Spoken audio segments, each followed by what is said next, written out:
Hey, what's up? It's cute what if? This side. Today we will be seeing what if Deku fell for Whiz. Now before we move ahead with the FIC, leave a like and subscribe to the channel for future what ifs like this.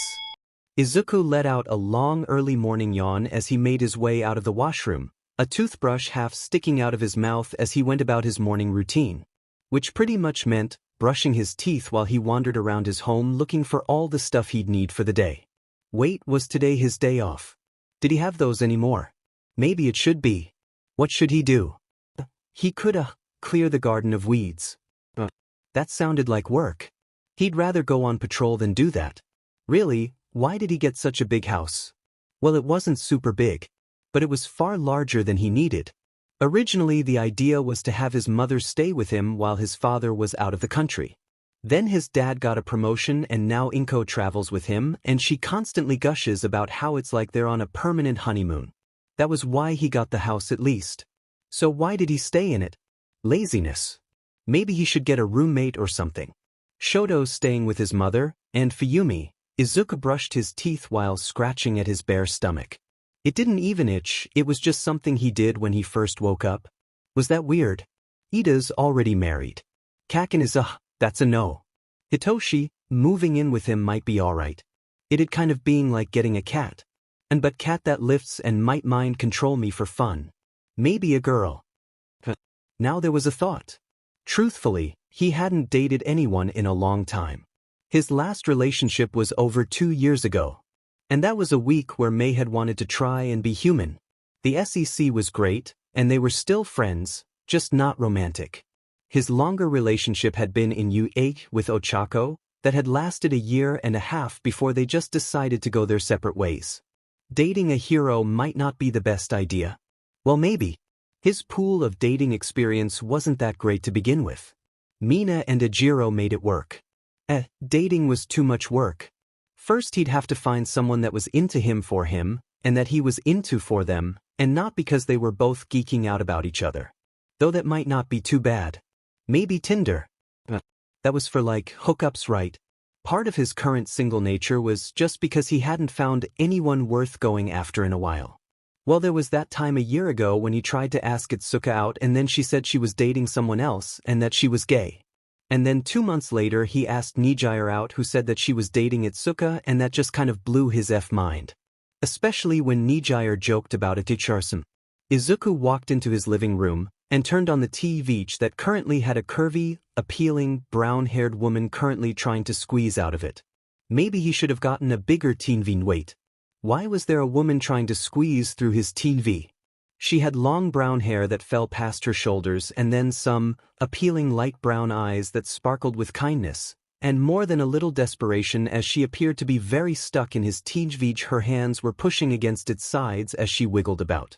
Naturally, Izuku was also aware of her large bust that jostled as she moved around. She was wearing a 2-fold purple outfit, with the outer layer being darker with a yellow accent around the edge. 3 black clasps appeared to be just tight enough to hold her robe together while also making her bust pronounced. So currently, there was an attractive, very attractive busty woman currently trying to squeeze out of his TV. Huo? Izuku asked, the toothbrush still in his mouth. What are you doing? The woman looked at him as though suddenly aware that she was in his room. Her light complexion turning a bright red as her deep brown eyes flashed up and down at him. She redoubled her efforts to try and squeeze out of his TV, but stopped and extended her hands out towards him almost desperately. Help. I'm a little stuck. He placed his toothbrush in an empty cup and walked towards her. Sure. Izuku nodded and grabbed onto her arm, just behind the wrist, and she did likewise. Her hands were a bit on the cold side, but no colder than half of Shoto. He tried to pull but found that she didn't budge. He doubted that her hips were so wide that she wouldn't be able to squeeze through his TV. So maybe there was something holding her back. Can you feel anything holding onto your legs? She shook her head and tried to look back. No, I don't think so. It could just be something she screamed. Yes. Something is pulling me back. Another person? She shook her head. No, it's like I'm being pushed.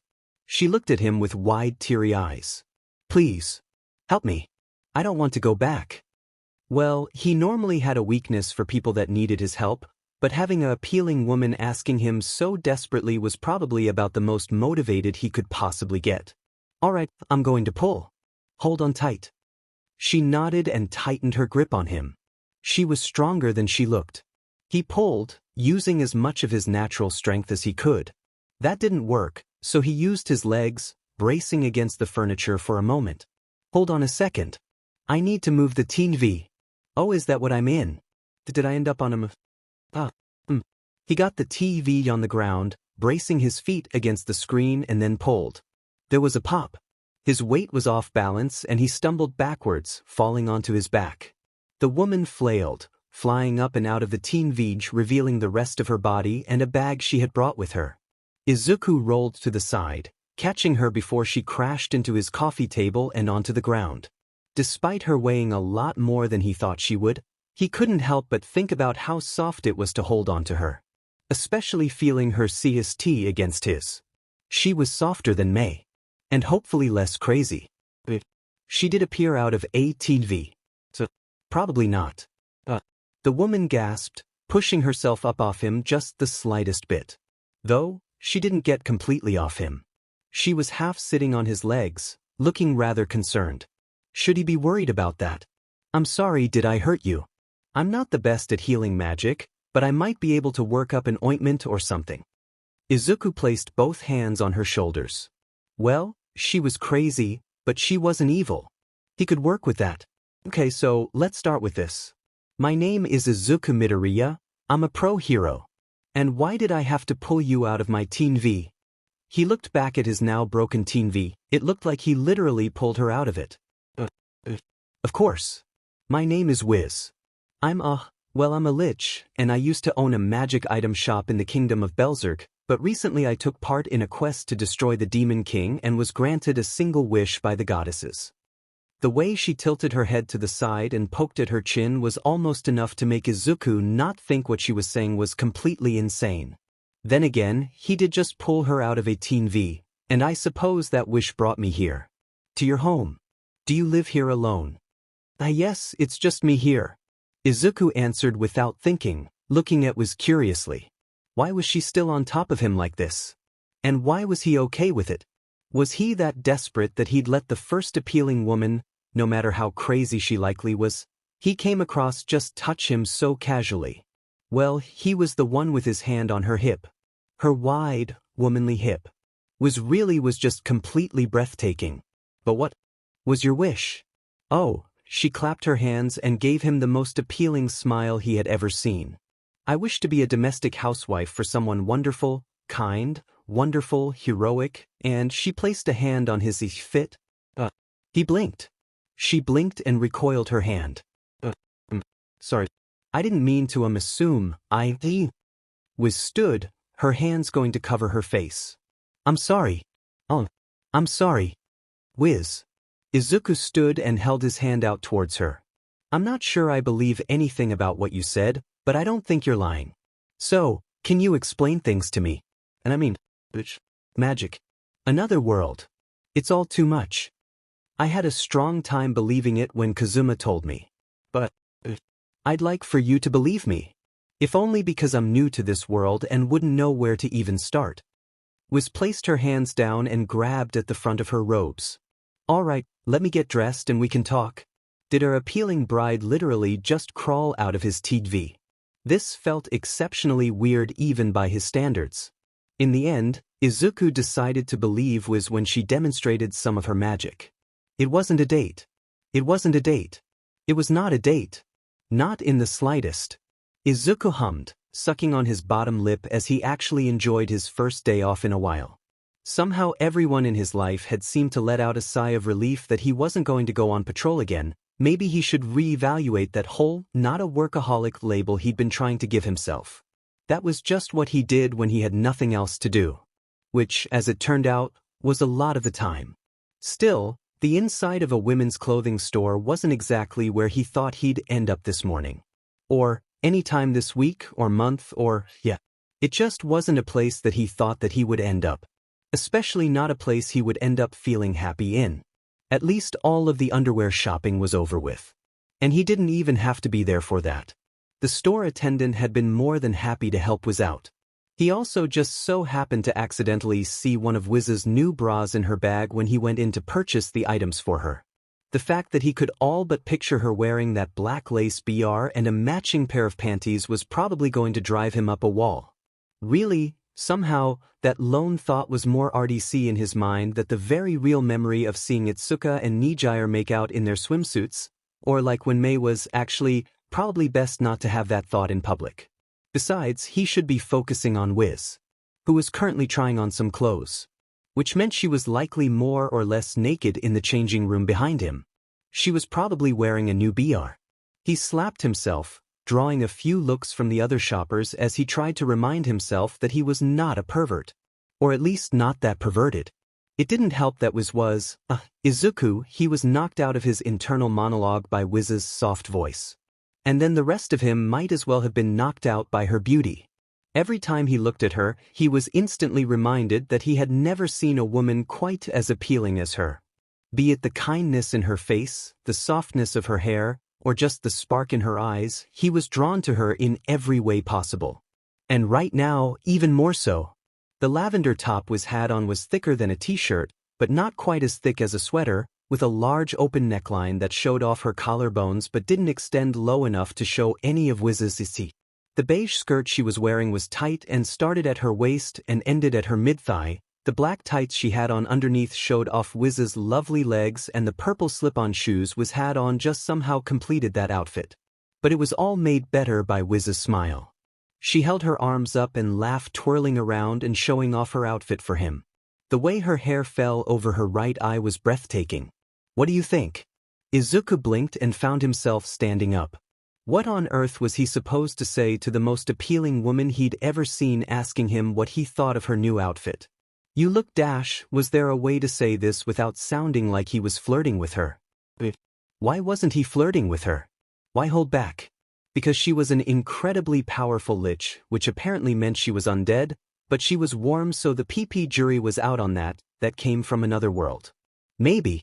But she was also an incredibly appealing and seemingly kind person that came here to find a husband. And last he checked, he was single. Well, he'd been toying with the idea ever since he'd seen Whiz smile, so why not actually try to flirt? Oh right, because his flirt game was near zero. Still, just be honest, she deserved the truth, right? I think you're incredibly appealing, Whiz. That stubborn swoop of hair on the top of her head twitched, and her pale face began to glow red. Thank you. I know that's what I wanted to hear, but you too. She took a few steps back and entered the changing room yet again. Give me a moment, please. Either he was really good at flirting or Whiz was just that bad at flirting. Given her personality, it was probably the latter. Sorry. Was that too forward? No. Whiz squeaked from inside the changing room. A moment later and her head emerged. I was just, I didn't expect what you said to make me feel so happy. Well, now it was his turn to feel incredibly happy over something she said. Oh well, that's good. I feel the same way. And where was he going with this? His mouth was just making noise. He should just be direct. That worked out pretty well so far with her. I was wondering, would you, like to call this a date? Or we could go out on a date after we finish getting your clothing, and her head vanished back into the changing room. I'd like that. Her voice was barely a mutter. I'd like that a lot, Izuku. Awesome. He had a date with a super appealing and powerful wizard. I was actually trying to think of a way to ask you, but I didn't want to rush anything. She continued, my wish was to, well, but I didn't want to force you or anything. I'm happy and all, but I'm just going to shut up now. Whiz emerged from the changing room still wearing her new outfit and smiled at him. Several other pieces of clothing were hung on her arms. Though the robe she came in with was nowhere to be seen, she likely did the same thing she did with all of her other items and teleported them to his living room. Teleportation magic was awesome. I think all of these fit. Did I get too many? Nah, it's fine. He was mildly disappointed he didn't get to see her wearing them, but he didn't want to make Whiz uncomfortable. Is there anything else you need? Whiz tapped her chin as she walked towards the register. I have pajamas and several sets of clothes now. So, I think I'm good on clothing. And I dashed her stomach growled. Loudly. Whiz gasped, her blush just as strong as it had been earlier as she placed the clothing down. Oh right, we haven't eaten yet, I guess we'll be having a lunch date huh? Izuku laughed and gave her a great big smile. I suppose, but I haven't actually been hungry in years. Not since I became a lich. Whiz blinked. This might be a part of the wish. I couldn't tell you, but let's just assume you're a normal human with awesome magic for now, alright? Awesome. So she wasn't. Probably. Did that mean she normally wasn't warm? And soft? Did she normally not have flesh? Wait, if you're a lich, does that mean that you didn't have skin and muscles before you came here? Oh goodness no, I look exactly how I did before. You see, because I became a lich when I was in my 20s, I'll always look like I'm in my 20s. It's rather convenient. Whiz simply hummed, and gracefully ignored the unusual stares that the cashier gave them as they began to scan Whiz's wardrobe. While she had brought some spare robes with her, giving her a taste of modern fashion sure did put a smile on her face. That, and as good as Whiz's robes normally looked on her, there was just something so appealing about seeing her, well actually just looking at her was appealing and he forgot where he was going with this. Right. Whiz pretty, and looking at pretty lady made him feel fuzzies. Also, she liked him, so that was even better. With her wardrobe purchased and teleported home, they headed out, aiming for the nearest lunch place. So, did you not eat as a lich? Izuku asked, trying desperately to keep up a casual conversation with Whiz. Oh no, I did. But it was mostly for the taste. I even started to try baking for a while, though I'm not sure if I'm too good at it. Whiz hummed softly at his side, her hand was free and rather close to his. Oh I know. You should let me bake you a cake sometime soon. Oh, and I'd like to try and make a full meal as well. There's so many possibilities. His cheeks hurt from how much he was smiling at Whiz. How about we have a light lunch and then go back to my place and we try cooking together? Sound good? Whiz looked at him with wide brown eyes and an even wider smile. That sounds like an amazing idea, Izuku. Great. He grabbed her hand. Now let's go. He really hoped that Whiz was here with no strings attached, but if some demon king tried to come and take her back, there was no way that he was going to let that happen. So, to clarify, all I have to do to start the stove is turn the dial and then stuff happens? Whiz tapped on her cheek, looking at him with one curious brown eye as a wry smile graced her lips. A ball of dancing fire appeared at the tip of her finger, roughly the size of a large orange. And I don't need fire to start it. Izuku blinked. Right, Whiz was an incredibly powerful lich, which basically means she do magic good, but that also meant she could apparently blow up large parts of the city without trying. It was a good thing she just wanted to be a housewife. Please don't burn my house down. She giggled, the fireball vanishing as she smiled at him, both hands behind her back.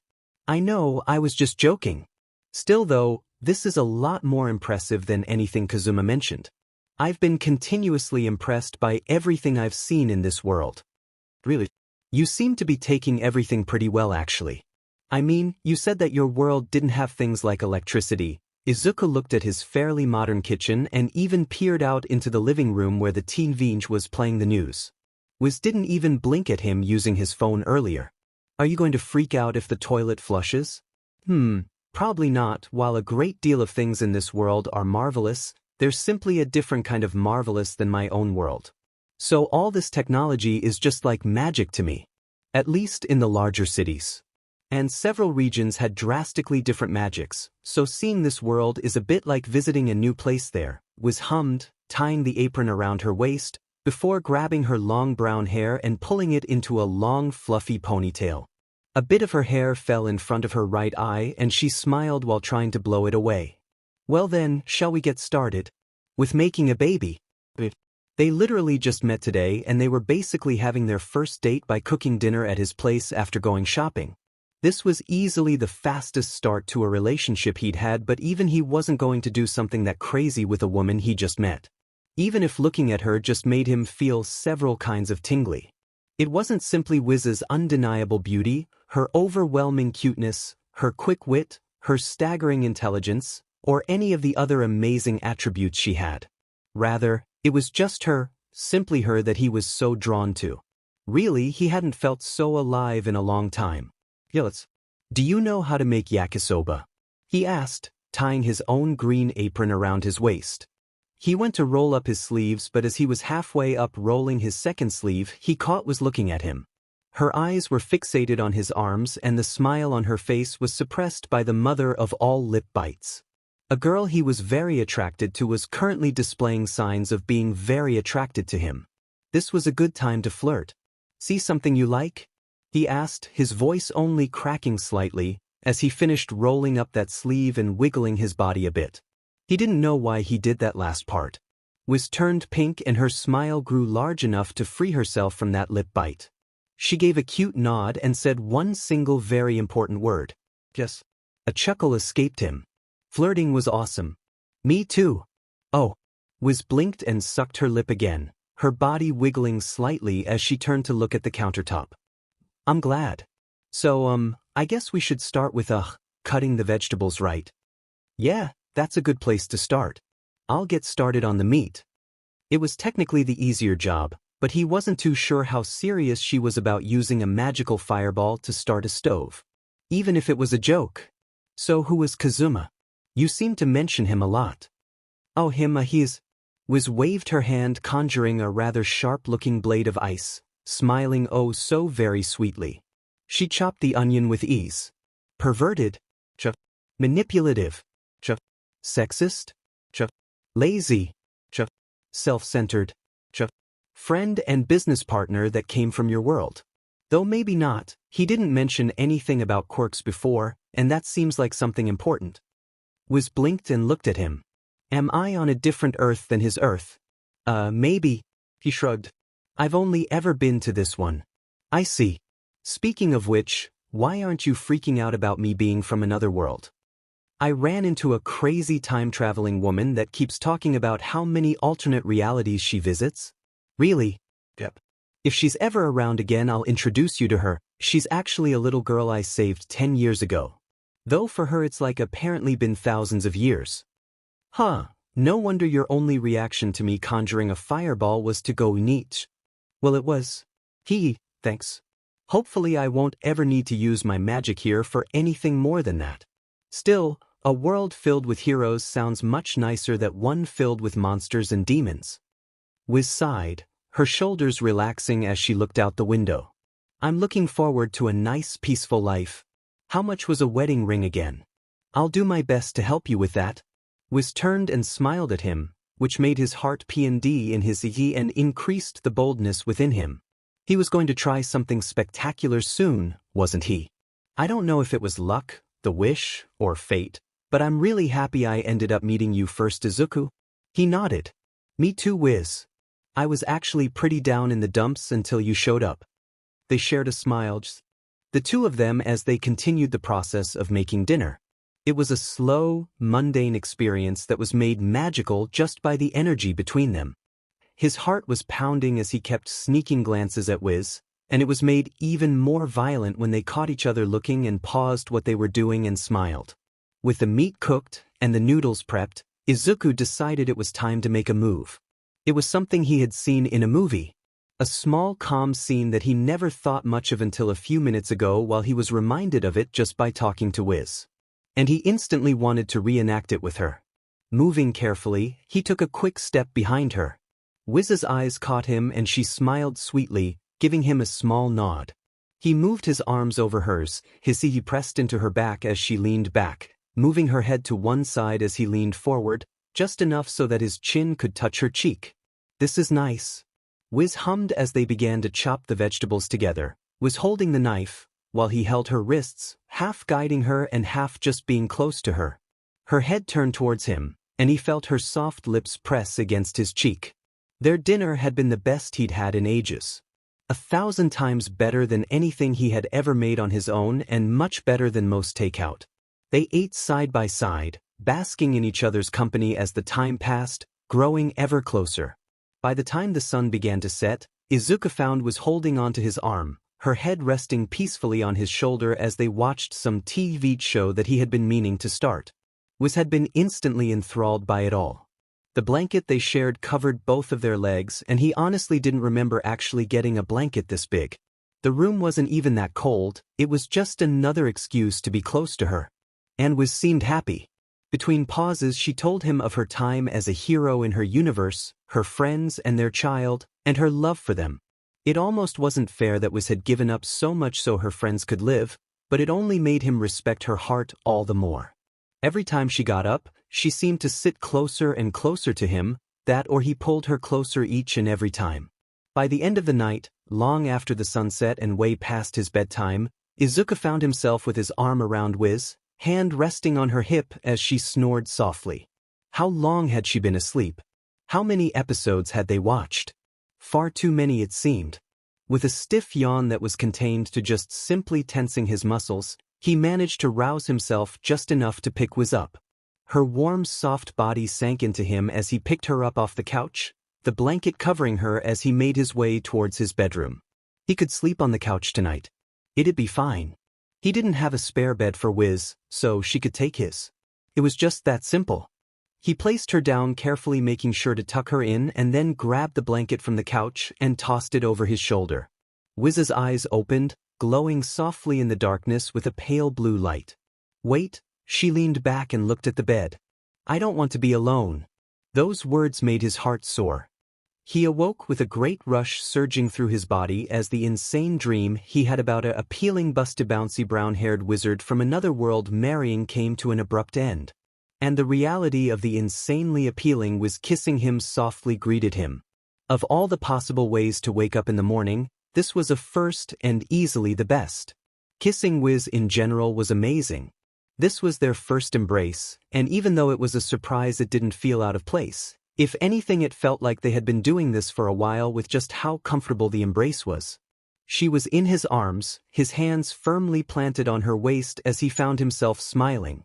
Whiz broke the embrace, pulling back slightly, a large soft smile on her face before she buried her head in his easy and his face in her hair. Sorry, when I woke up and saw your sleeping face, I really wanted to embrace you.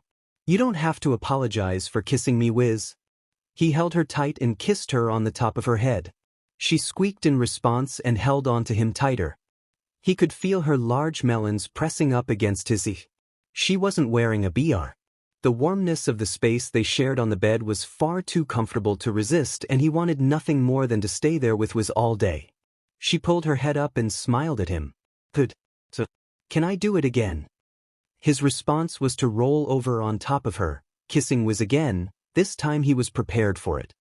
He was prepared for that wonderful feeling of kissing her and found himself enjoying that embrace so much. Especially the way her hands felt when they pulled him closer and closer. Thank you, Izuku, Whiz muttered when the embrace broke again. You really do make me feel so alive. Was that a lich joke? That depends. She looked up at him in anticipation. Was it funny? He let out a snort and hugged her tight. You're really just too adorable, Whiz. Hearing that makes me happy. Whiz flipped her hair back behind her head and sat up slightly, her large melons swaying under her shirt. Right, she was currently braless. Would it be a bad idea to go further than they had already? He had known Whiz for almost 24 hours, and in that time they had talked, basically gone on a date. He was fairly certain that she had moved into his place, they even cooked dinner, and oh, right, they had slept in the same bed. Was he rushing things? Well, he was fairly certain he was already falling in love with Whiz. If not already there. He was really looking forward to coming home to her. So, what are we going to do today? Whiz asked him, smiling as she brought up one knee to her seat. Her brown eyes shined brighter than any gem and her smile was something else. So small, so cute, so pleasant, so appealing. As much as I would like to spend the day with you again, I need to go back on patrol today. Izuku reached over and grabbed his phone, thankful that he had a moment of clarity to plug it into the charger. Yep, it was the 3rd. I also have a few meetings, and I'm actually getting my first batch of interns in from the schools, so I'm afraid that I'll have to leave you on your own. Oh, right, you're one of the top heroes. So I guess that'd mean you're rather busy, huh? Whiz tapped on her chin, her smile not even fading for a moment.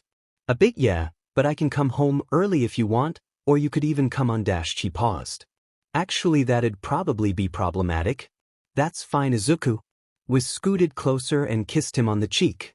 From what I understand, there's a fair bit of fighting in your job, and while I'll do my best to support you, I really don't want to go be an adventurer again. We're called heroes. That too.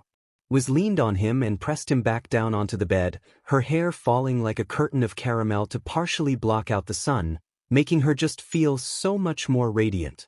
She straddled his waist, her hands traveling along his arms before she entwined their fingers above his head, holding him there for a moment. There was another embrace, just like that. And then, perhaps, a few more. Whiz did make a very valid argument for staying in bed all day. So, do you know what you're going to without me?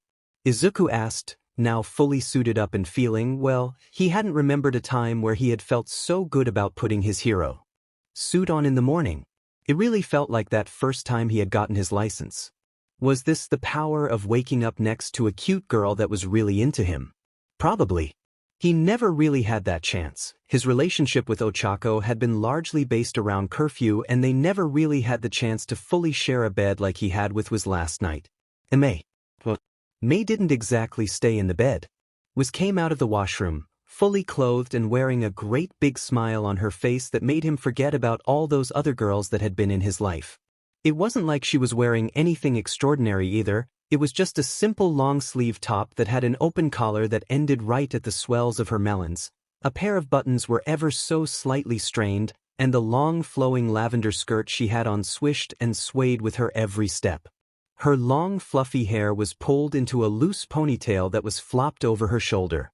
I think I'm going to go shopping for something to make for dinner. She held up the bag she had on one arm, then did a little twirl. What do you think? You look amazing, Whiz. Thanks. Oh, you look good in your costume. The red really brings out your green, Whiz hummed, placing a hand on his His costume was heat and weather resistant, but he could still feel the warmth of her touch. I was wondering, would it be all right if I attempted to start a garden? Back in my old world I couldn't because being a lich meant anything I grew died, but I have a feeling this world is different. Sure, that sounds like a great idea. I can even help if you want. How fast could he get rid of all the weeds if he used his quirks? Also, are you sure you'll be fine on your own? I mean, you're still new to this world and Tokyo is big. Really big. I'll be fine. If I get lost I can teleport home. Besides, it'll be fun, I think. Whiz tilted her head to the side and snapped her fingers. She reached into her bag and pulled out a small silver ring with pink runes etched on it. This is a ring of friendship. If we wear this, then we can summon each other no matter how far apart. That way if I get in trouble I can summon the best hero to save me. She smiled sweetly. Even if I can take care of myself. That's convenient. Izuku took the ring and looked at it. The runes were really flowy on it, and it almost looked like a heart in one place. But, are you sure you want to go out on your own? I can ask my friend's sister if she wants to meet you. I actually think the two of you might get along well. She's a teacher and I think she helps her mother out in their garden. Whiz held her hands in front of her face, her own duplicate copy of her ring resting right where an engagement ring would be. Fumi would have a field day with this. That sounds delightful, Izuku. In all honesty, Fumi loved Izuku. Not in the romantic sense, but more in the why can't he and one of my brothers be gay so he can be my brother-in-law kind of way. He was such a big help in bringing Shoto out of his shell, and he was always so kind and supportive. She would do anything for him. So when he called her up and asked her if she could hang out with some foreigner he was taking care of, she didn't even hesitate to say yes. Mostly because all she had been doing was watching dramas and prepping for the next semester, and that was driving her crazy. Besides, her mother was right, she did need to get out of the house. Fumi walked up towards Izuku's home. The front yard was even more of a mess since they had come over for a housewarming party, but everything else looked the same. No random patch jobs or holes in the wall, which she half expected just because of Izuku's quirk. Nothing out of the ordinary. Except for the incredibly appealing and downright radiant woman standing in front of the door. Oh. The woman smiled at her and walked forward, clutching a very cute bag to her side as she did. Are you Fumi? I'm Whiz. Yeah, I am. Nice to meet you, Whiz. Fumi extended her hand and shook Whiz's. It took her all of 3 minutes to realize she made a new best friend. Leaving home had never been harder.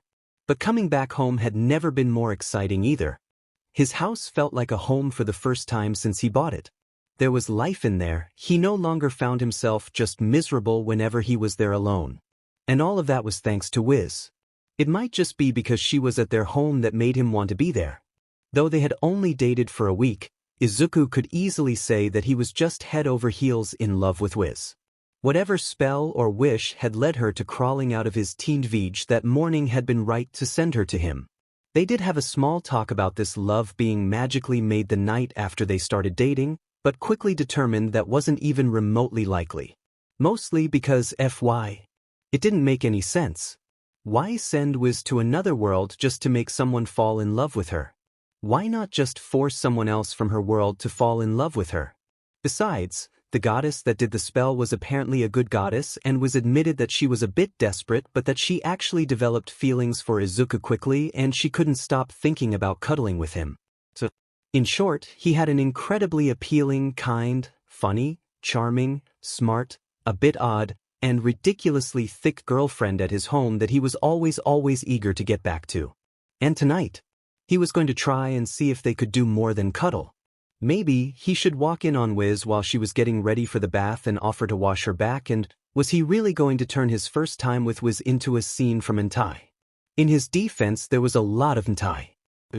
A lot.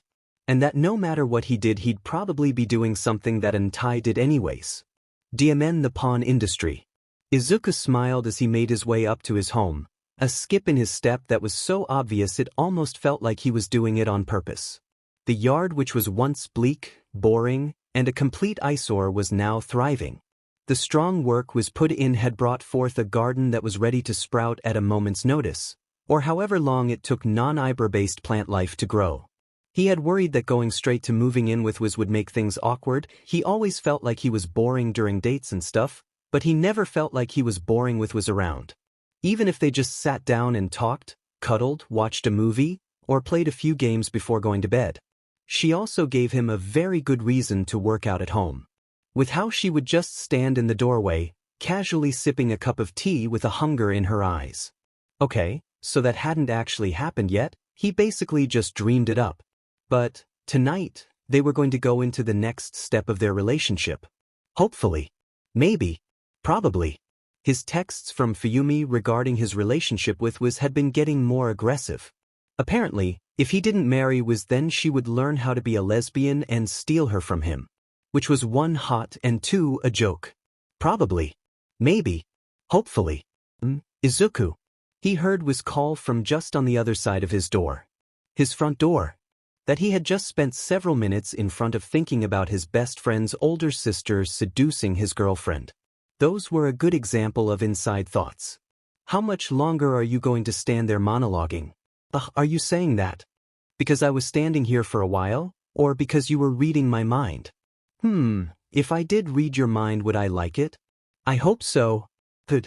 Now hurry up and open the door before I get too embarrassed to do this. Do what? Curiosity and a drive to see Whiz's smile pushed him to open that door. She was standing in the entranceway, her lavender apron pulled tight around her waist as though she was trying to draw emphasis towards her narrow waist and wide hips. The light pink short-sleeved shirt she was wearing was strained around her waist, and where it was drawn tight around her hips.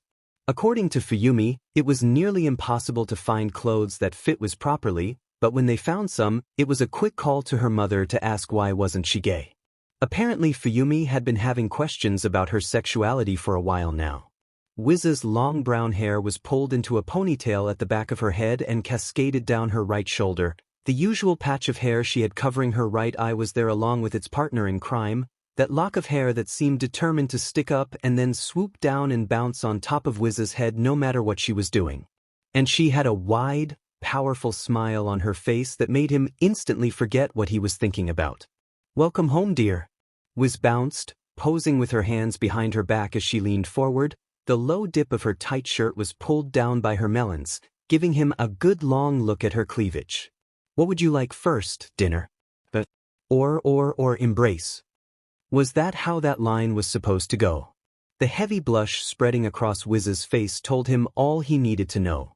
He was getting laid tonight. He took a step forward, forcing Whiz to stand up straight to look him in the eyes. She was just too cute, CC, appealing, kind, amazing, and so many other things that there was no way he could ever dream of listing. He snuck his hand around her back, going underneath her arm and pulled her close. Oh. Whiz let out a flustered squeak. Does that mean you want the embrace? What if I say I wanted you? Holy CRP. Did he just say that? That felt smooth. Did he get hit by a smoothness quirk earlier? He should tell someone about this. I. He squeezed Whiz close, feeling her body pressing up against his as she turned very red. He tried to quell that embarrassment with an embrace that was very happy to share with him, her body all but melting into him. He felt her hands brush against his neck as she wrapped her arms around him, and she pressed upwards, going onto her tippy toes to embrace him more. Then she broke it. Whiz turned around, straightening her outfit, and letting her now very red cheeks cool. As nice as that is, that you want me first, I would have to say that you need a bath. And that dinner would get cold. So, we should do those first. Oh right, well, I guess we should eat then. He gave her a sideways hug and gave her a light embrace on the top of her head. So how was your day? It was pleasant. I pulled some weeds in the morning, then I made some tea, did the laundry, met up with Fumi for lunch, turned a villain into a frog until her brother showed up to take care of him. He tried to recruit me into his agency. Whiz hummed, following him to the table. Sounds exciting. What did you tell Shoto? Oh, it was. And I informed Shoto that I have no longing to join an agency, and that I'm very happy with my domestic life. He looked rather dejected by that. I think he was happy to find someone that could do ice magic. You used your ice magic? Yes. It was the best way to hold the frog. Whiz looked at her hands, a light pout on her lips. I didn't want to get any warts. Izuku let out a laugh and hugged Whiz again. But how was your day? Well, it was pretty good. He kissed her again, right next to her ear. But now that I'm with you, it's going to get a whole lot better. Whiz let out a squeak, her cute flustered face appearing as she began to blush all the more. This was right out of an ecchi manga. Izuku sat naked, paralyzed in a strange limbo between terrified and horny as F. Terrified because despite the fact that he was a grown but adult male with relationship and SXL experience, his neurotic 15-year-old self that felt immense pride that a girl spoke in his general direction was still in the back of his mind, freaking the F out. The horny part was because his girlfriend was currently in the dressing room, and she had been in there for a while. The raw SXL desires pounding through his veins had heightened his senses to beyond godlike. He could hear Whiz's bear unclasped from 50 paces away, he could hear the sound of her soft panties sliding down her wide hips and thick thighs, the soft reassuring whispers she gave herself, all of those wonderful sounds only added to his awareness of her. He could feel the softness of her touch, the warmth of her skin, the fabric of the towel barely containing her outstanding curves, just the slightest pull away from being on the ground and allowing him full access to her body. The last time he had been this turned on was the first time with May, but even that was second place compared to how turned on he was right now. Whiz had teased him all through dinner. Not even in any major way, she was just being Whiz, her usual sweet, very, very sweet self. Really, he blamed the whole thing on when she fed him that strawberry, and he felt his SEC drive shift gears back to the first time he discovered girls were really, really something special. If he was wearing pants right now, he'd be worried about bursting out of them with how strong he was right now. It felt harder than ever, and perhaps even a bit bigger, and with only a small towel tactically placed around his waist, there was no way that Whiz wasn't going to notice it the moment she walked into the washroom. He heard her step towards the door, her hand touching the handle for a moment, his entire body tensing. She teased him, barely touching the door. Even from here her breath was hotter than the steaming bath they would likely be sharing soon. She knocked, startling him. Izuku. Her voice was so sweet and tender that it made his pee-pee twitch. Would, you like it if I, washed your back? If he ever said no to that question, he'd have to commit himself to some kind of, actually not important. What was important was Whiz. That sounds great. He looked towards the door, catching a glimpse of her outline. The door inched open and Whiz peeked in, her bare shoulders on full display and her long brown hair falling off of it in thick curls. Good, would you mind not looking? She was so bashful. He loved it. Sure. He turned and stared at the bath, eagerly awaiting Whiz to come in and wash his back. The sound of her bare feet touching the moist ground of the washroom sent a shiver down his back as she took small careful steps towards him. She grabbed the bucket, dipping the cloth inside of it and wringing it out in relative silence. I'm going to start now. Okay. When the hot warm water pressed into his back was nearly enough to make him young. And the faint touches of Whiz's fingers and she continued to wash back did force a groan out of him as she pressed into an area that had desperately needed her touch. Does it feel that good? Whiz gave a small chuckle, her towels pressing against his back as he felt her breath on his ear. She was so bold when he wasn't looking at her. If she kept this up, he was going to end up losing control. But what if that was what she wanted? What if it wasn't? Izuku nodded. The groan that escaped him was partway to a growl and filled with longing. He had never felt this level of attraction before. It was off the charts. Yeah, it does. It feels really good. That's good, Whiz hummed, her fingers drawing a circle at the base of his back, right above the butt, directly opposite of his belly button, and felt something pool in that area, spreading out through his entire body as his already flooded body became hyper-aware of Whiz's touch. Was it possible for his bnur to get a bnur? It felt like he was strong enough to use his PP as a clubbing weapon. Would you like to do this more often then? I'd love to. Izuku tried to resist the urge to look at her, which was really strong because he really liked to just look at Whiz. He felt her hands on his back, all but begging him to look at her, desiring him as much as he desired her. Would you like me to wash your back too? Whiz stood, her hands trailing along his back before resting on his shoulders. I would like that. Izuku stood, giving his stool to Whiz. As he watched her move to sit down, he came to a very important realization in life. He needed smaller towels. Whiz was firmly wrapped up in the towel, from the tip of her bust to the lower part of her thigh. If anything, it was a thick, slightly fuzzy dress on her.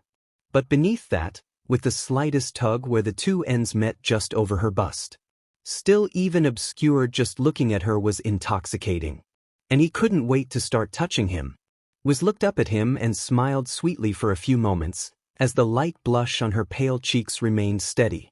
Then her eyes fell down and locked onto his crotch. The blush grew, her eyes widened, and her smile grew crooked.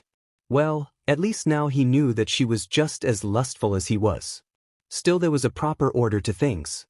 He moved behind her, hand touching her shoulder and barely able to hold himself back as he looked at the appealing woman that had become a sudden and amazingly important part of his life.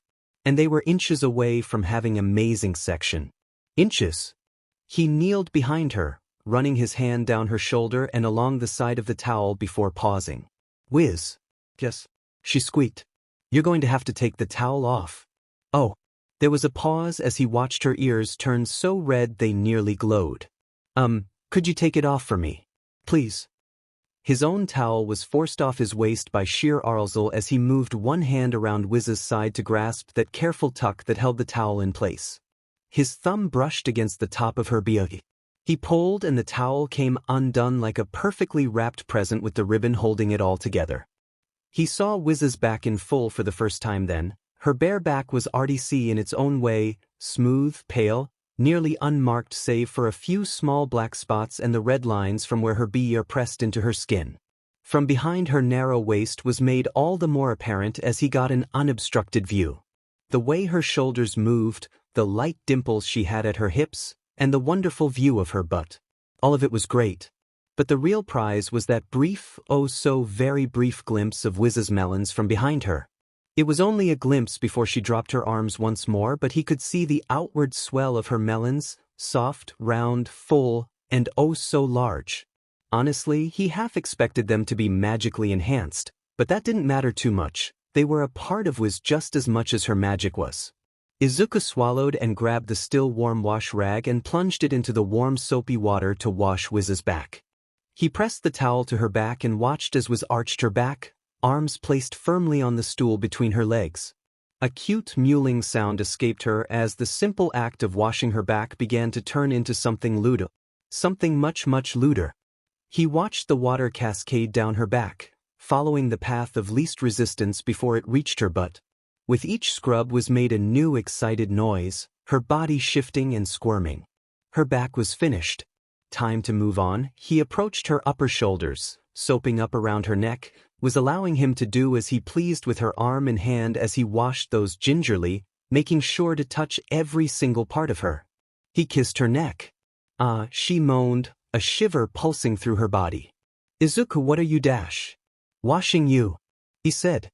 His voice nearly shocked him with how close to a growl it was. He could feel his own arsal woven into each word. He kissed Whiz on the neck again, sucking, and making certain to leave a mark. Should I stop? Whiz mewled, her legs squirming and her back pressed into his giving him a view of her ND front. Those long slender legs of hers were pushed out away from her and she looked completely lost to pleasure. If this is what washing her had done, then he couldn't wait to see how she would look once they really started. She reached her hand back around his, her fingers digging into his hair. Please. Please what? He asked, kissing her cheekbone, right below her ear, his hand wrapping around her waist as he began to wash her stomach. Don't. Whiz gasped, his hand moving towards her melons. Don't stop.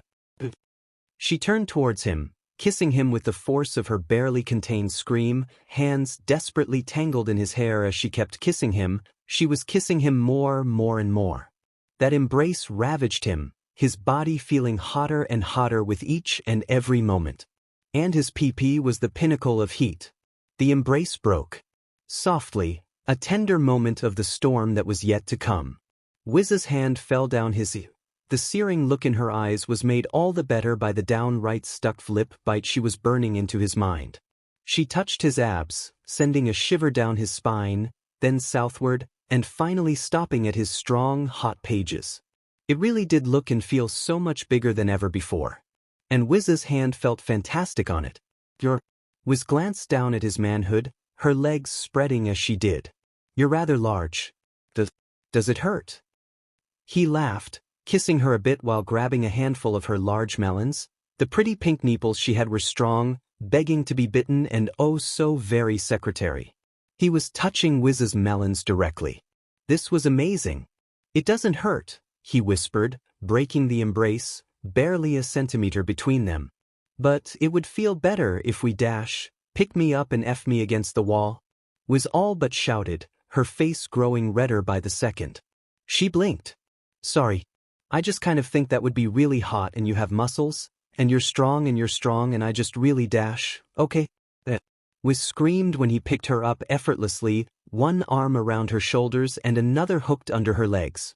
She held her hands in front of her. She looked confused for a second, and then looked at him with wide, begging eyes. Really? Yeah. He moved to the wall, standing on the mostly dry, non-slip area of the washroom and began to move Whiz so that she was facing him. It sounded hot. Oh. Whiz wrapped her arms around his neck, looking down at his member one last time as she stood on a single leg, her other leg held up by his arm. Please, don't worry about hurting me. I want to feel your everything. Were you trying to stuck me today? Izuku asked, moving himself towards her. Entrance. He felt his tip press into her. Slowly he pressed into her. Yes, Whiz nodded, her hip moving towards his, already shaking as he inched into her. Inside of her felt so wonderful. So very wonderful. Good. He kissed her once more, pushing her against the wall and started to have AC with her for the first time. Whiz sat in his lap, the warm bath water lapping over both of them as they basked in the post-orgasm glory. The fresh memories of him screwing her against the wall, then doing it again while sitting on the stool and another time while standing, all of it was wonderful. But now, they were just relaxing, enjoying each other's company. And naturally, Izuku's hand hadn't left her melons since they had gotten in the water. They floated. It was awesome. Are you okay? Izuku asked, kissing Whiz on the neck one more time. She nodded. That felt amazing. I haven't felt anything like that since I turned into a lich. Oh, well, isn't that a good thing? A very good thing. Whiz nodded and then turned to look at him. When we go to bed tonight, let me be on top. It was strong to say no to her when she was so enthusiastic about it. Especially since his PP was in full agreement. Whiz didn't exactly hate her old life. Sure, her time as one of the Demon Lord's generals wasn't exactly pleasant, and before that she had been consumed with a thirst for revenge that consumed the best years of her life faster than Drain Touch ever could, but her time as a simple shopkeeper had been pleasant, especially once Kazuma appeared, or at least most of the time. Sure, there were low points, but once they became business partners she started making money for the first time. But as happy as she had been back then, she was even happier here. Ever since she had seen her friend's child and had that kind priest tell her that she would make an excellent wife, the idea of being a simple domestic housewife had taken root and sprouted over the years. Until when she had her chance to make that dream come true, and she took it without a second thought.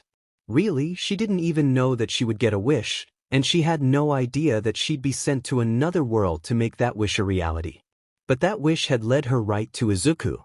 And really, despite a few doubts that this was the magic of the wish at the start, that was easily the best part of her life so far. Or rather unlife. Maybe. Whiz stared at her finger. The bit of oh so very red life-giving BLD that was oozing from it was somewhat strange to her. Sure, she knew what BLD was, but she wasn't supposed to have it. And this very much was her BLD. It was coming out of her from the slight prick on her finger.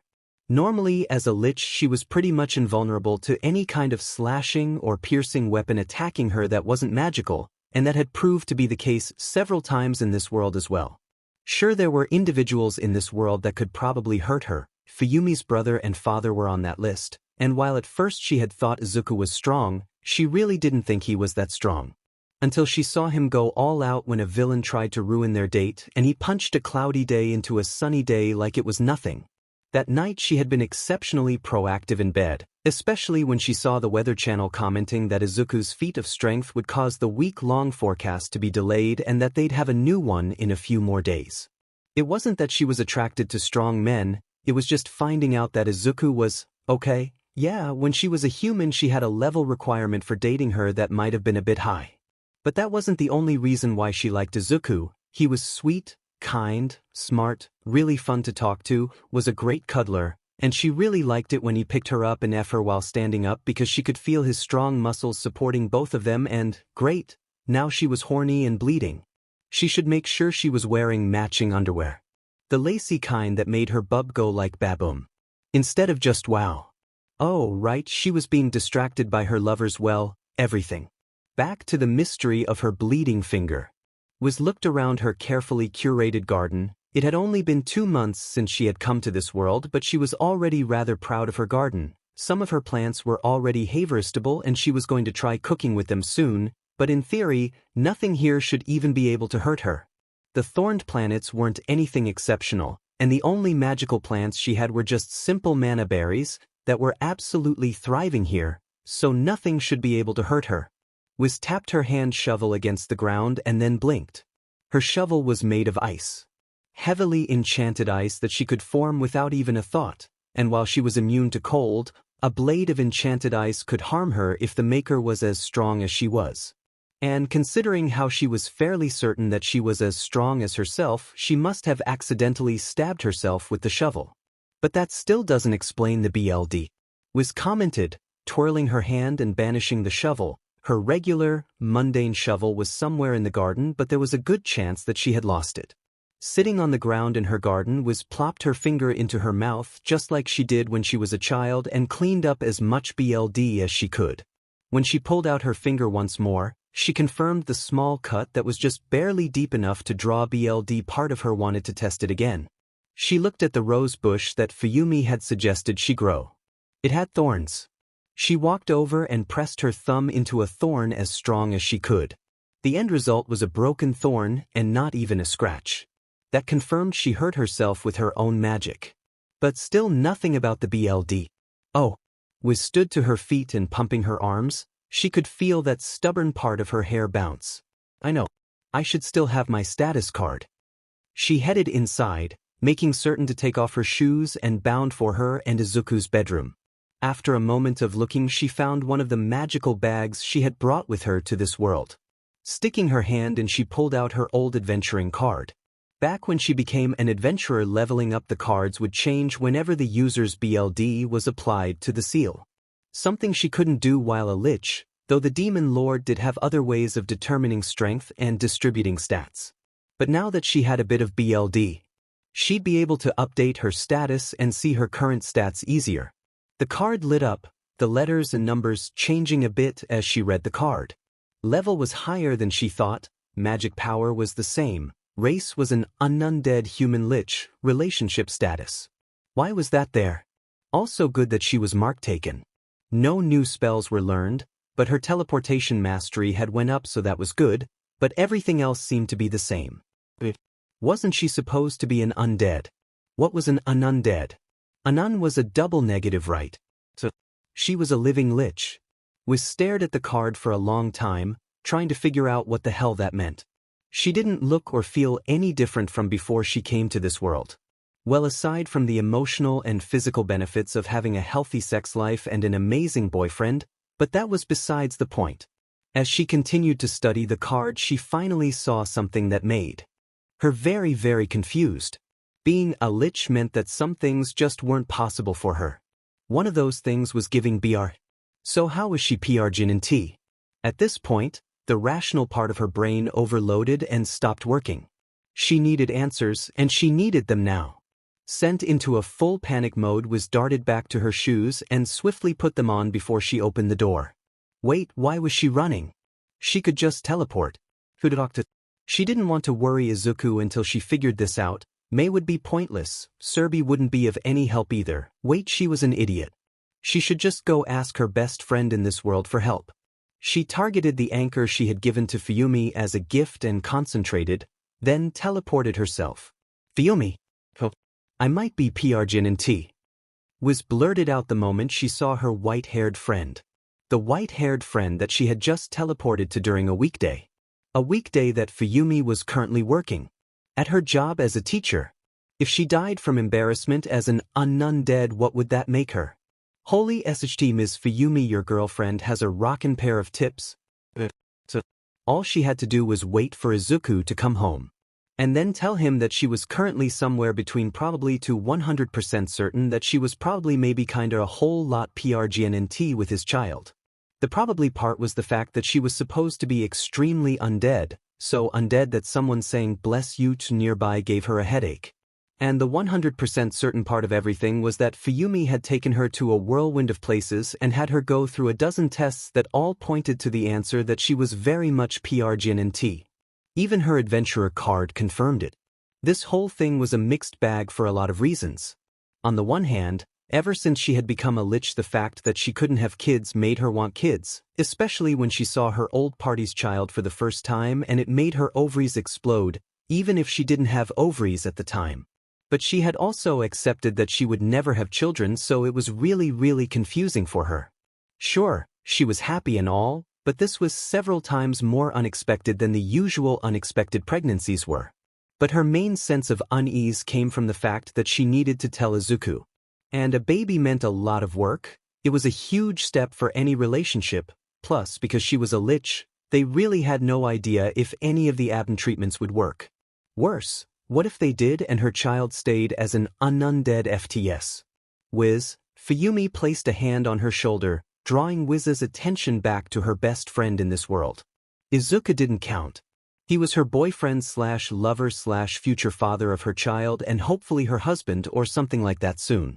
The sweet smile Fumi was giving her betrayed that glint of annoyance in her friend's eyes. Stop thinking weird, CRP. It'll be fine. Izuku will be totally excited about this. Just watch. And stop thinking weird thoughts. I'm not thinking weird dash. You were thinking about your baby becoming undead if you had an ABN? How did you dash? Because I'm your friend. Fumi sighed, her smile gone, but her eyes were quite calm. Even after Whiz came crashing into her classroom and pretty much brought that class to a screeching halt, Fumi had remained calm, mildly excited and very helpful, even taking the day off to help her. And it's really easy to tell when you're thinking weird thoughts? Fumi shrugged. Which is actually all the time with you. I don't dash. Last week you wondered if a dragon would take the subway? Well, yes, but dash. Yesterday you wondered if orcs would prefer Mexican or Indian food. Well, that's because they like dash. Fumi raised a pale snow-white eyebrow in response, silencing Whiz. Whiz sighed and lowered her head. I can't help it, there's so much about this world that's interesting and strange, and I have no idea how some of it would work with where I'm from so dash. Well, clearly Izuku's PP works on you. Whiz stared at Fumi for a moment. Okay, you have a point. I'm not saying to not have weird thoughts. I think they're cute, and so does Izuku. Just don't worry about this, Whiz. You're going to be a wonderful mother and Izuku will be a great father. But he might faint when you first tell him, but don't worry, I'm told that's normal for him. Just try to be the calm one in the relationship. That sounded easier said than done. Alright, I'm going to do this. Whiz pumped her arms and stuck out her tea, feeling a surge of confidence that didn't even last long enough for her to take a step forward before she looked back at Fumi and smiled weakly. You'll be there too, right? Fumi rolled her eyes and smiled. Yeah, I'll be right behind you. Whiz nodded and took a few steps forward towards her home. Izuku was home and he said that he would take care of dinner while she was out. How else am I going to film this mess? Whiz turned to pout at Fumi.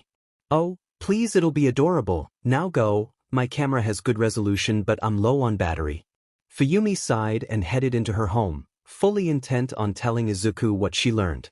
She was greeted by the smell of his cooking, slightly salty, a bit greasy and mouth-wateringly good. She loved it when Izuku cooked because he always made so many interesting things. But more importantly, it was also hot with how he rolled his sleeves up, exposing his large muscular arms and wearing his hair back with a hairband. Izuku, she called, slipping her shoes off and walking into their living room, her heart pounding more and more. What would he say finding out that she was PRGNT? Would he be mad? Would he be surprised? Should she call the hospital? What would Inko say? There were so many questions that she didn't know. Izuku came walking out of the kitchen wearing his forest green apron and looking like an absolute snack and a half. Damn it, why did she have to be so attracted to muscular men? Especially Izuku. Especially Izuku. She liked his muscles and his face. Being a lich gave her a long time to dream about things like this. Also, it was totally fair that she got to ogle him when he ogled her. Especially her melons. Not that she could blame him. Some of the bras in this world made her bub go like whoa. Whiz, what's up? Fumi said there was something important you had to do. Is everything okay? Izuku moved forward, his arms extended outwards to give Whiz a much needed hug that she promptly buried her face into. If this was how he acted when she forgot her phone, then she needed to do this more often. She always forgot her phone. Whiz let that hug lull her into comfort as she took in a deep breath. Izuku smelled like shampoo, so he probably already took a shower. He also smelled like spices. I have something to tell you. Oh. Izuku pushed her back just enough to look her in the eyes. He took a brief moment to look at Fumi and nodded at her, before returning to her eyes. What's up? Alright, well, it's like this, you see. She took in a deep breath. Do you remember all those times we had at CC and how the first time we had EC it was really awesome and I said it was safe because I'm a lich and a lich can't get PRGNT, and I'm still a lich, which means I'm undead, so I shouldn't be PRGNT. Well, it turns out I'm still undead, I'm just undead. I don't really know what that means, but apparently all those things I couldn't do as a lich I can do as an undead lich, which is things like bleeding, and apparently that means I'm having a PRD again. Except not really, because I'm kind of sort of probably PRGNT and you're the only person I've had a CC with, so congrats, I think you're probably a father. Izuku blinked. His mouth open as his hands slid from her shoulders. Izuku? She asked with wide eyes. Was he going to faint? He stumbled back and then bolted towards their bedroom. He stopped in the hallway's reversing direction and falling onto the ground before popping his head back out at her. I'm not running away. I'm just 1 second. Don't move. I love you. Why was today so confusing? Everything had gone all kinds of upside down since she found out she was a undead. This meant she needed to learn the whole BRHCNTRL thing. She should have grabbed the pamphlets at the doctor's office. Izuku came running back out holding a small black box that she remembered seeing when she cleaned his laundry. It had a ring in it, so it was probably important to him, so she left it where she found it. It was really pretty though. Izuku got down on one knee in front of her and opened the box. Whiz, I know this is sudden, but let me do the right thing about this. Will you marry me? Bring me marriage. Oh, this is how you propose in this world. Ah, Whiz, Fumi interrupted. Izuku did just ask you to marry him. Oh, I know, my brain is just lagging from all the shock today. She turned and smiled at Fumi and kept that same smile as she turned towards Izuku. Then her brain finally processed everything. Izuku proposed to her. She was Jin and tea with his child. And everything was going to be absolutely amazing. Yes, yes, yes. She tackled him onto the ground, hitting him with a barrage of kisses. When Fumi showed them the video later, they asked her why she kept filming until they got to the bedroom.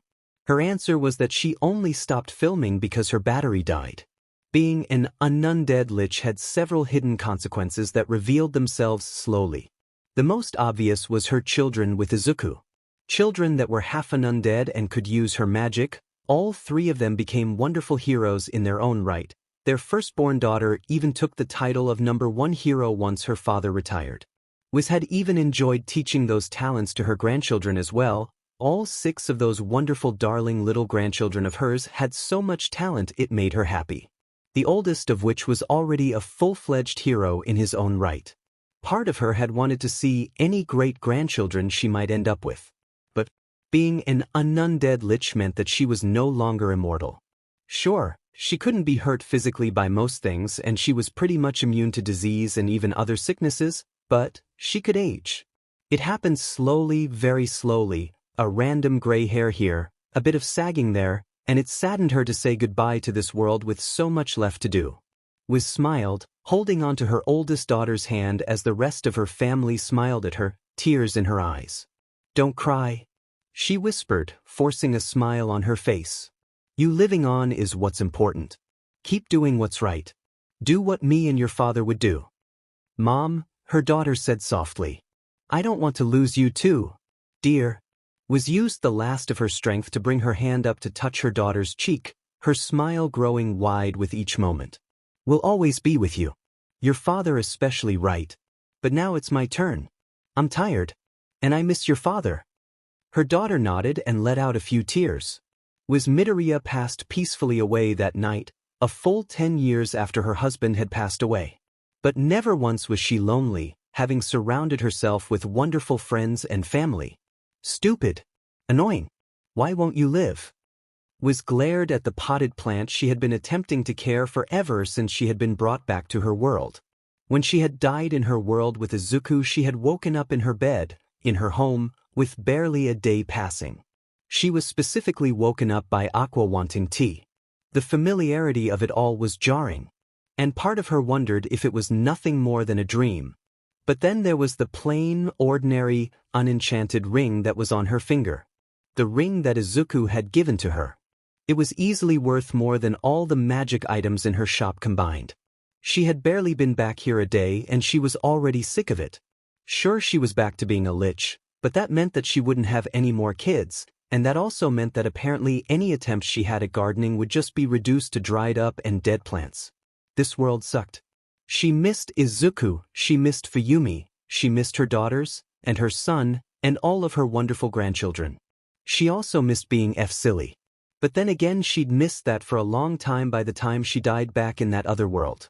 On the plus side, she figured out how to make amazing bras from that world, so now her shop was actually in the black.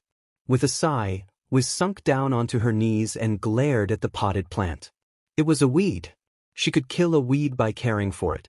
She missed gardening. Here, a female voice said from nowhere, and the weed began to stir, growing healthy once more and blooming its yellow petals. No, that wasn't quite right. It wasn't growing, it was rewinding. Let me help. Whiz turned and saw a woman standing in her yard. She had long white hair, deep red eyes, and a long yellow horn that stuck out from above her right eye. It was the clothing that was recognized the most. It was casual attire from Izuku's world. Izuku told her about this woman. Someone with complete control over time. Hello. Mary, was it? Izuku told me about you. I'm Whiz, right? Yeah, you married this version of him. Aries smiled at her and gave Whiz a long nod that was almost a bow. Sorry for taking so long with this, by the way. It's really strong to pinpoint time in this world. Even if you are a goddess. Come again? Was asked looking a bit confused. Oh yeah, I'm a goddess here, let's see, I think they call me Eris in this world.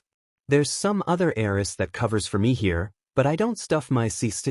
Eri flipped her hands around. Anyways, I'm not here for a whole meet and greet, I'm actually here to give this to you. From a pocket that didn't exist, Eri pulled out a massive sword that was far too large for all but the strongest of adventurers to wield. The metal was a silvery green that even forced the ground where it was buried to start blooming life. 9 gems of various sizes and colors were woven until the hilt, each one radiating with power, but the large green gem in the hilt shone the brightest. It was an impressive sword by anyone's standard and would be worthy of legend. It might actually be more powerful than any legendary sword ever provided by the goddesses before now. What is Dash was started but paused when he stepped out. He appeared out of nowhere, at first transparent as he stepped out onto the grass and quickly began to become solid.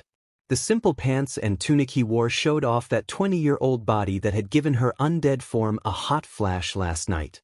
It was Izuku and he was just as hot as she remembered. Izuku? Was asked, taking a step forward, tears falling down her eyes as she smiled at him. Is that really you? Yeah, it's me. Izuku pulled her into a hug. Eri managed to grab my soul and turned me into the spirit of a holy sword. I don't care, I'm just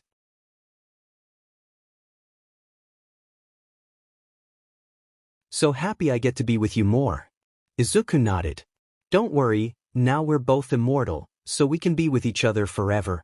Yep, well, not exactly forever, but a super long time. Anyways, I'll check back on you too in I don't know, whenever I just end up showing up. Eri snapped her fingers and gave them both a thumbs up. By the way, I have no idea what'll happen if a spirit sword knocks up a lich, but I'm kind of curious, but good luck finding a condom here. Why are you like this? Izuku shot back at the goddess of time. Eri stuck her tongue out. Fine, you're now Deku, the holy sword of Frlty. Have fun living with that name. Much to Whiz's amusement, that name stuck for a long time.